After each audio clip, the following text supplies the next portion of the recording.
자, 여러분 안녕하세요. 어, 자, 오늘부터 원자와 전기력 배워볼 건데요.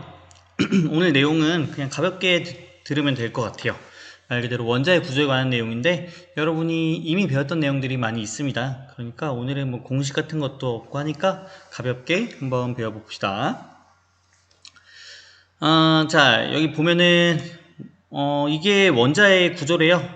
가장 최근에 찍은 원자의 사진이라고 하는데요. 자, 원자 중에 어떤 원자냐? 수소입니다, 수소. 자, 여러분 알겠지만 수소는 어떻게 이루어져 있죠? 양성자 한 개와 전자 한 개로 이루어져 있죠. 자, 양성자 한 개와 전자 한 개로 이루어져 있는데, 자, 이 보면은 양성자는 대충 알 것 같아요. 가운데 이 빨간 부분이 양성자일 것 같은데, 자, 여기 친구가 얘기하는 것처럼 전자는 어디에 있을까? 자, 딱 보이지 않죠. 우리가 그리는 이 그림과 비슷하지가 않죠. 자, 실제 영상이, 실제 그 원자의 사진이 이렇게 되어 있다는데요. 자, 이런 원자의 구조를 밝혀내기까지 어떻게 과학이 발전했는지 한번 오늘 얘기해 보도록 합시다. 자, 이분은 돌턴이란 분입니다. 자, 돌턴이란 분인데요. 자, 원자에 대해서 굉장히 연구를 많이 한 분입니다. 그리고 본인만의 기호로 이렇게 원자를 나타냈었습니다. 자, 여기 보면은 익숙한 것들이 있는데 이 카본 뭘까요? 탄소입니다. 탄소. 자, 옥시젠. 자, 옥시젠은 뭐예요? 자, 옥시젠은 산소. 요거는 인, 황, 마그네슘, 석회, 소다라고 되는데 나트륨을 말합니다. 나트륨, 칼륨. 자, 이런 것들이 나오는데요. 사실 지금하고 우리가 알고 있는 것과 다른 게 몇 가지 있죠. 예를 들어 석회. 이 석회는 원자라고 보기가 어렵죠. 우리가 원소라고 보기 어려운데 그 당시에는 원소라고 생각을 했대요. 자, 여기 오른쪽 보면은 은, 금, 백금, 머큐리는 수은. 우리가 화학 시간이 아니니까 이거를 굳이 외우진 않을 거예요. 자, 이런 원소들을 밝혀낸 사람들이 돌턴입니다. 돌턴. 이런 원소들을 정리한 사람이죠. 정리. 이걸 혼자 다 발견한 건 아니고. 자, 그리고 차후에 돌턴을 포함해서 여러 가지 원소들이 점차 발견이 되고, 석회는 원소가 아니구나 라는 것도 밝혀지게 되고, 등등등등 원소가 많이 밝혀지게 됩니다. 이게 약 1800년부터 1900년까지 일어난 연구겠죠.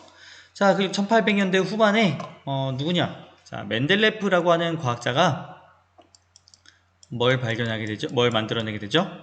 원소의 규칙성을 발견하게 되고 이 원소 주기율표라고 하는 것을 만들게 됩니다.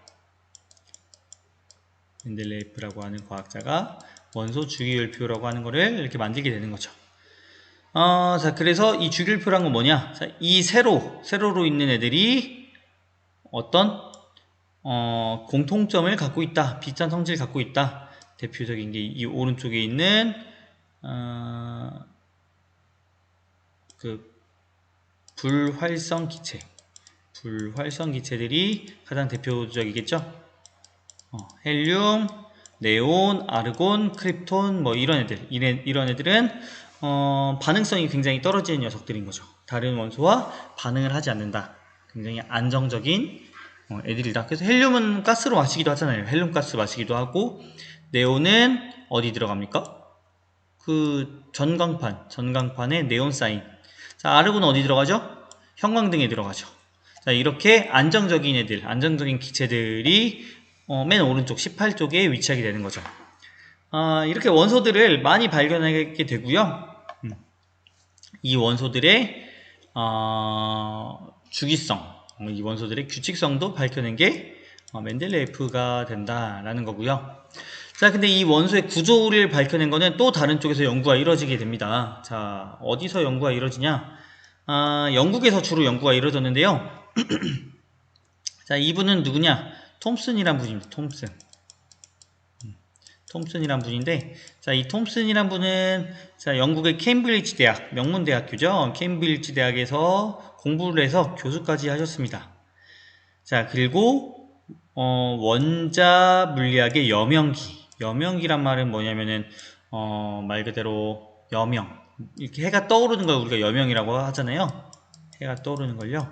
그러니까 원자 물리학이 이렇게 발전하게 된, 엄청나게 발전하게 된 그 시기의 중심, 캐번디시 연구소의 중심인물이었다고 합니다. 자, 가장 그도 그럴 것이 이 음극선이라고 하는 것을 발견하면서요. 그 음극선이라고 하는 게 뭔지 연구를 다양하게 실험을 했습니다. 자, 여기 보면은 여기 이 판을 놓고서 이 판에 가로막힌 이 그림자가 되는 거죠. 얘네가 이게 그림자가 되는 거고요. 이 옆에 이 밝은 부분이 음극선의 흔적이 되는 거죠. 음극선의 흔적. 자, 그러니까 뭘 얘기하냐? 이쪽에서 뭔가가 이렇게 날라오고 있다. 이쪽에서 뭔가 날라오고 있다라는 걸 밝혀내게 되고요. 자, 이 날라오는 게 뭔지 연구를 했습니다. 어떻게 연구를 했냐? 자, 물체를 때려봤어요. 이 날라오는 선으로. 날라오는 선으로 물체를 때려보니까 물체가 밀려나가는 현상이 발견되게 됩니다. 물체가 밀려나는 현상이 발견되게 된다. 자, 그러니까 뭐가 있다? 질량을 갖고 있다. 질량이 있어야 밀고 갈 수 있을 거 아니에요. 자, 그리고 여기다가 자석을 대봅니다. 자석을 대보니까 얘네가 이렇게 휘어가는 현상을 밝혀내게 됩니다. 자석을 대니까 휜다. 즉 전기적 성질을 띈다 라는 것을 알게 되는 거죠. 자, 그래서 이 음극선이라고 하는 게 마이너스 전하를 띤 입자의 움직임이라고 하는 것을 발견하게 됩니다. 누가? 이분이 J.J. 톰슨. 톰슨이라고 하는 분, 우리가 톰슨이라고 하는 사람이 너무 많아서 앞에 JJ란 말을 붙여주거든요. 그래서 J.J. 톰슨이란 분이 뭘 발견한다? 이 음극선이라고 하는 거는 마이너스 입자의 이동이다 라는 거를 발견하게 됩니다. 자, 그 다음 실험은 또 끊기나? 이 화면만 넘어가면 끊기네.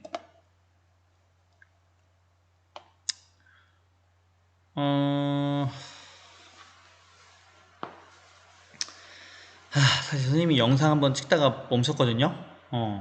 그 다음 화면 넘어갈 때 이게 끊기는데 그 다음 화면은 패스할게요. 또 찍기 싫은데 큰일 났네. 자, 좋습니다. 어쨌든 자, 이 톰슨이란 분이 전자라고 하는 거를 발견하게 된다. 즉 마이너스 입자를 띠는 마이너스를 띠는 입자가 있다. 어디에? 원자라고 하는 거에 마이너스를 띠는 입자가 있다라는 거를 알아내게 되고, 자, 그래서 톰슨은 어떻게 원자를 설명하게 됐냐? 자, 원자라고 하는 거는 자, 기본적으로 플러스인 빵에 다 플러스야. 다 플러스인 빵에 마이너스가 콕콕콕콕콕 박혀있다. 이런 형태로 생각을 했습니다. 여긴 다 플러스고 콕콕콕콕 마이너스 입자가 박혀있다라고 봤습니다. 왜? 마이너스를 띠는 아주 작은 입자가 있다는 것을 발견했기 때문에, 음극선을 통해서. 그렇기 때문에 이 마이너스라고 하는 애들이 있고, 얘네들은 얼만큼의 전하량을 갖고 있냐? 1.6 곱하기 10의 마이너스 19제곱 이라고 하는 양을 갖고 있다. 이거는 외울 필요 없습니다. 외우지 않아도 됩니다. 자, 어쨌든 이만큼 어떤 일정한 양을 갖고 있는 마이너스 입자가 있더라. 마이너스 입자가 이렇게 박혀 있더라. 자, 그래서 그 당시에 톰슨은 이렇게 설명했대요. 푸딩에 건포도가 박혀 있는 것과 같다. 왜 푸딩에 건포도일까? 푸딩에 건포도를 넣어 먹나? 그건 잘 모르겠는데, 어쨌든 이런 식으로 플러스 입자를 띠고 있는 푸딩에 마이너스의 건포도가 박혀 있는 것처럼 생겼다 라고 설명을 했다는 거죠. 누가? 톰슨이. 자, 그 다음에는 톰슨의 제자이다 동료 과학자인 러더퍼드라고 하는 과학자가 또 연구를 했는데요. 그 당시에 교수였어요.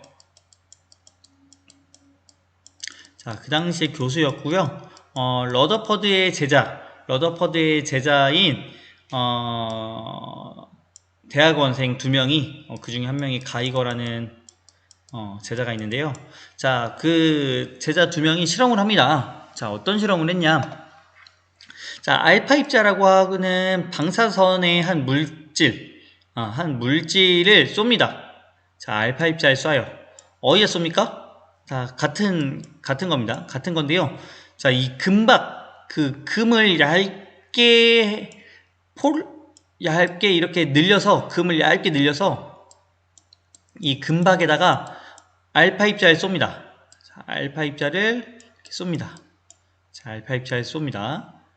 자, 그 당시에 러더퍼드는 예상을 했습니다. 어떻게? 자, 알파 입자가 여기를 이렇게 뚫고 지나갈 것이다. 왜냐? 알파 입자는 그 당시에 굉장히 무거운 입자라고 생각을 했거든요. 굉장히 무거운 입자라고 생각을 했는데, 굉장히 무거운 입자라고 생각했고, 당연히 이 알파 입자가 어떻게 될 것이다? 뚫고 지나갈 것이다. 자, 근데 뚫고 지나가는데 얼만큼 휘는지만 알고 싶었어요. 요만큼 휘는지, 요만큼 휘는지. 자, 그래서 그 당시에 누구한테? 가이거라고 하는 제자한테 이걸 하나하나 세라고 했어요. 자, 이 검출기에 이렇게 콕콕콕콕 이게 빛이 났거든요. 밖에서. 이 알파 입자가 여기 검출이 되면요. 그러니까 이 콕콕콕콕 박힌 거의 개수를 세라. 여기에 몇 개 됐는지, 여기 몇 개 됐는지, 자, 세라라고 했어요. 그러니까 한 몇천 개 셌죠. 한 뭐 3,000개 정도 셌댔나? 가이거가 힘들었겠죠. 자, 어쨌든, 자, 3,000개 정도 셌는데, 그 중에서 한두 개 정도가 여기 반대편에 이렇게 검출이 됐습니다. 반대편에 이렇게 콕콕콕콕 박혀 있는 게 보입니다. 처음에는 실험이 잘못됐다고 생각을 했겠죠. 처음에는, 이 실험이 뭔가 문제가 있다. 자, 근데 실험을 반복하면 반복할수록 계속해서 이게 생긴다는 겁니다. 반대편에. 반대편에 생길 수도 있는 거 아니에요? 반대편에 생길 수도 있는 거 아니에요? 자, 그 당시에는 어떻게 해서 얘기를 했냐?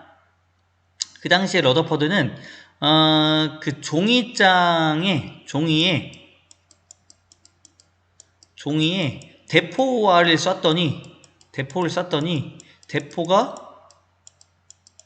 대포알을 쐈더니 종이를 당연히 뚫고 지나갈 거 아니에요? 3,000개, 한 2,000개, 3,000개는 뚫고 지나가고 한 개가 튕겨 나오는 것처럼 관측이 된 거다. 이런 형식이다. 라고 얘기를 했습니다.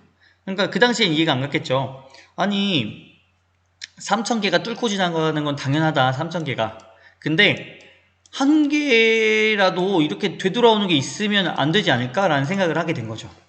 자, 그러니까 다시 생각을 하게 된 겁니다. 뭐를? 자기 스승이었던, 자기의 선배였던 이 톰슨이라고 하는 과학자가 생각했던 이 원자 모형을 다시 한번 생각하게 됩니다. 자, 톰슨의 원자 모형에 의하면은 플러스가 이렇게 있는 상태에서 마이너스가 콕콕콕콕 박혀 있는 상태였다는 거죠. 이런 상태에서는 당연히 이 알파 입자라고 하는 게 당연히 이렇게 다 지나갈 거예요. 왜냐면 여긴 종이장이니까. 하지만 러더퍼드는 이렇게 반대로 튕겨나가는 애를 보고서 이게 종이장이 아닐 수 있겠다. 종이장이 아니라 뭘 수 있겠다? 엄청나게 강력한, 엄청나게 무거운 입자가 가운데 모여있는, 그러니까 이게 이렇게 균등하게 퍼져 있는 게 아니라 어떻게? 이렇게 한 점에 엄청나게 모여있는 형태가 아닐까 라고 생각을 하게 된 거죠. 그렇기 때문에 대포알이 날라오다가 당연히 여기서는 당연히 다 뚫고 지나가는데 여기서는 대부분 뚫고 지나가다가 가끔씩 몇천 건 중에 하나 정도 여기에 부딪힌 애가 이렇게 되돌아오는 게 아닐까라고 생각을 하게 된 거죠. 그리고 이 가운데 있는 애를 뭐라고 불렀다? 원자핵이라고 불렀다라는 거죠.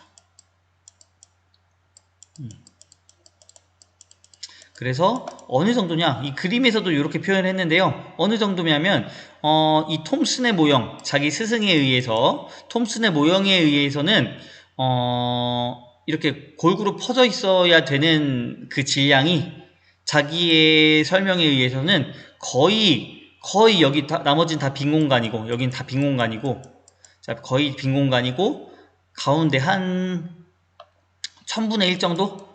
부피 한 1000분의 1 정도만 이 원자핵이 차지하는, 그러니까 이렇게 비유를 합니다. 1000분의 1도 아니네. 그 야구 경기장이 있으면, 야구 이렇게 경기장이 있으면은 야구 경기장의 가운데에서 투수가 공을 던지잖아요. 자, 이 야구 경기장, 엄청나게 많은 관객들이 들어오는 야구 경기장에 야구공 하나, 여기에 있는 투수도 아니고 투수보다 작은 야구공 하나가 이게 원자 핵이다 라는 설명을 하게 됩니다. 이 야구장이 원자라면 이게 원자라면 이 야구장에 있는 야구공 하나 정도가 원자핵의 크기 원자핵 정도 될 것이다. 이렇게 원자핵이 굉장히 작다라는 설명을 하게 되는 거죠. 그러면은 전자는 어디 있을까요? 전자는 이 주변에 이 주변에 먼지 하나 정도 모래알 정도인데 이 모래알이 그냥 이 원자핵 주변을 돌고 있는 형태일 것이다. 자, 왜 돌까요? 왜냐면 원자핵은 플러스 입자를 띠고 있고 플러스를 띠고 있고 전자는 마이너스를 띠고 있기 때문에 얘네들의 인력에 의해서 얘네가 이렇게 돌고 있다 라는 설명을 하게 되는 거죠. 마치 뭐와 같이? 마치 태양계와 같이 태양이 가운데에 엄청나게 큰 질량이 모여 있고 그 태양 주변을 누가 돌고 있어요? 수, 금, 지, 화, 목, 토, 천, 의 명 얘네가 돌고 있는 것처럼 원자도 이런 식으로 생겼을 것이다 라고 얘기를 하게 되는 거죠. 그러니까 우리가 얘기하는 이 형태 가운데에 원자핵이 있고 전자가 돌고 있다 라는 형태를 누가 얘기한 거라고요? 러더퍼드가 얘기했다는 거죠. 자, 그러니까 러더퍼드가 그 당시에 굉장히 엄청난 발견을 한 거죠. 전자라고 하는 거는 자기의 스승인 톰슨이 발견했지만 그 전자들이 원자핵이라고 하는 플러스 입자들을 주변을 돌고 있다라는 아이디어를 떠올리게 된 거고요. 그 원자핵의 그 사이즈까지도 계산을 하게 됩니다. 원자핵이 굉장히 작다라는 것까지도 이 실험, 알파 입자 산란 실험이라는 실험을 통해서 밝혀내게 된 거죠. 러더퍼드에 대한 일화가 되게 몇 가지 있는데요. 재밌더라고요. 설명을 좀 하자면요. 자, 가이거라고 하는 과학자가 러더퍼드의 그 제자였어요. 이 러더퍼드 알파 입자 산란 실험을 할 때 이 입자를 일일이 셌던 사람이 이 입자를 하나하나 셌던 사람이 가이거인데요. 재밌는 실험을 그 일화가 있는데요. 실제 실험은 그 대학원생들이 했다. 근데 그 대학원생 중에 한 명이 누구다? 가이거인데요. 가이거. 자, 이 가이거한테 일일이 세라고 했대요. 러더퍼드는 꼼꼼한 편이었나봐요. 그래서 하나하나 다 세라 라고 했고 이 러더퍼드는 이 대학원생들이 열심히 희생한 덕분에 이 실험 결과를 발표할 수 있었고 덕분에 노벨상을 수상하게 됐습니다. 참고로 노벨 화학상을 수상합니다. 왜냐면은 이 화학의 기초가 뭐예요? 이 원자기 때문에 원자의 구조를 밝혀낸 러더퍼드가 화학에 있어서 굉장히 큰 공헌을 하게 된 거죠. 자, 그래서 이 러더퍼드의 동료로서 역사의 길이 남게 되었는데요. 여기 좀 비속어가 들어있는데 이 노가다 계산에 굉장히 화가 난 대학원생 가이거는 이걸 손으로 일일이 세는 것보다 아예 기기를 만들어야겠다 해서 가이거 계수기라고 하는 거를 만들어내게 됩니다. 세는 게 너무 싫으니까. 참고로 이 가이거 계수기는 지금도 쓰입니다. 그 방사능 측정할 때 두두두두두두두 이 소리를 내는 게 있는데 소리가 많이 날수록 방사선이 많이 들어오는 겁니다. 아까 말했던 것처럼 알파 입자 자체도 어차피 방사선이잖아요.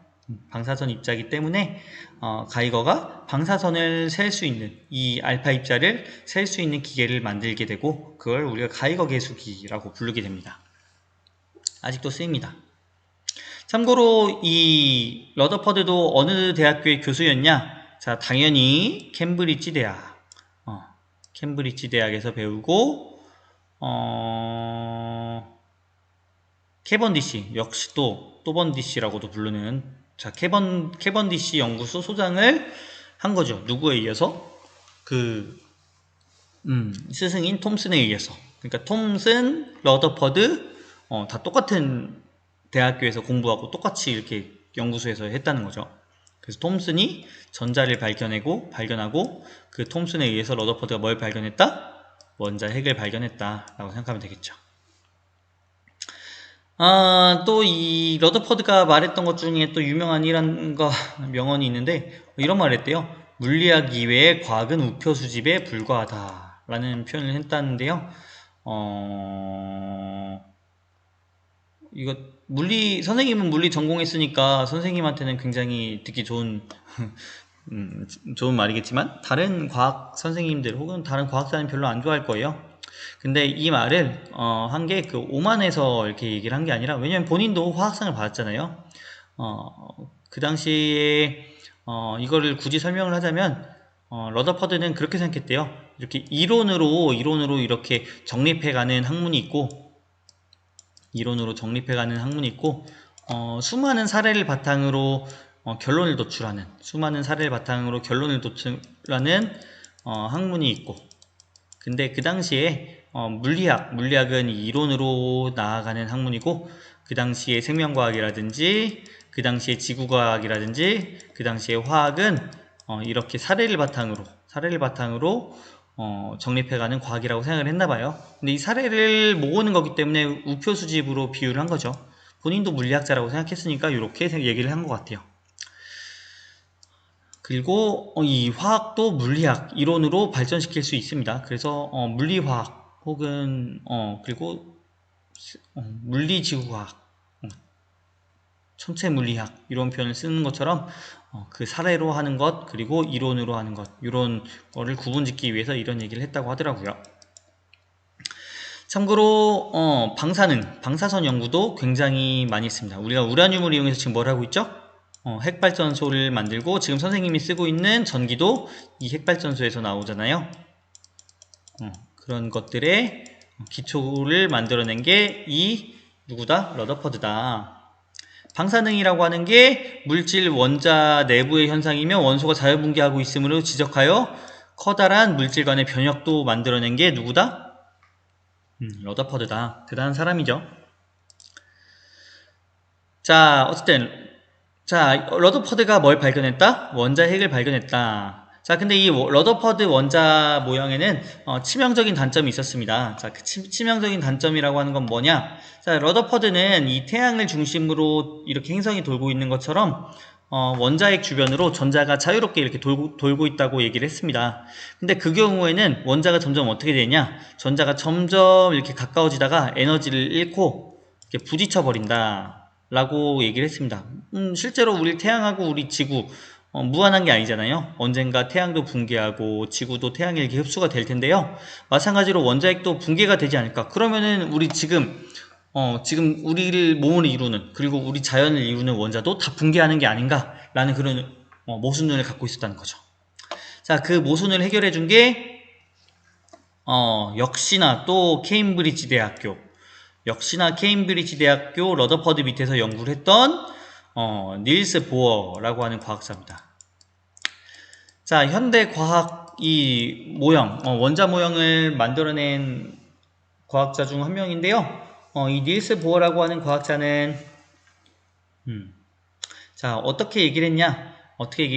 자, 이 거리가 정해져 있다.